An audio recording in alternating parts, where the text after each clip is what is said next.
দেখো কেমন ঈমান আনিলেন আমার নবীর সাহাবারা, সেই যুগের সাহাবারা। হযরত বেলাল আনিলেন ঈমান কত কষ্ট করে,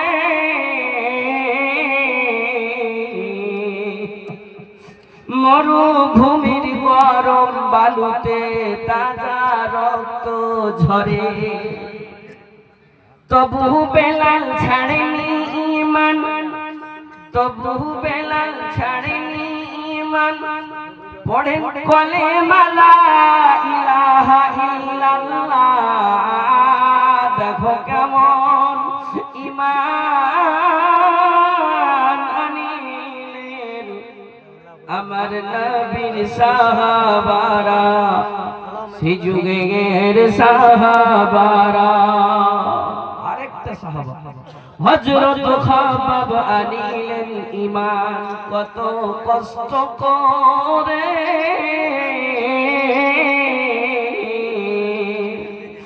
আগুনের আঙ্গারার ওপরে তাজা মাংস ঝরে, পিছন থেকে তাকাইলে পারে, পিছন থেকে তাকাইলে পারে দেখা যায় শিরদাঁড়া।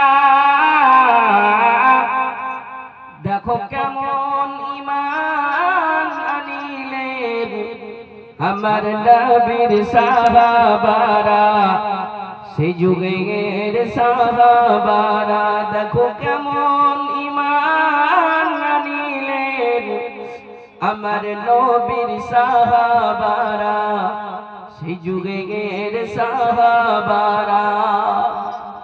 হযরত হানজালা আনিলেন ঈমান। মায়েরা আমার বিশেষ করে শুনবেন মা, তোমার জন্য বলছি, আজকে তুমি 200-500 টাকা দান করছো, একটা গলার মালা দান করবে। দেখো একটা গলার মালা স্বামীকে দান করেছিলেন।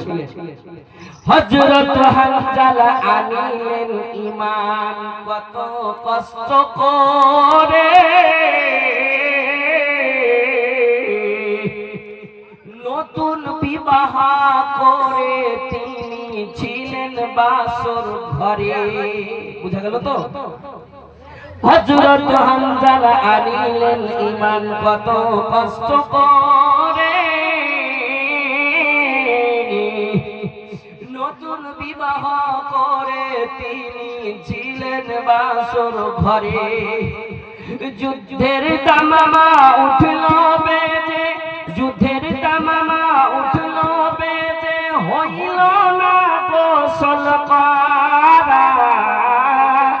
দেখো কেমন ঈমান আনিলেন আমার নবীর সাহাবারা, সেই যুগের সাহাবারা।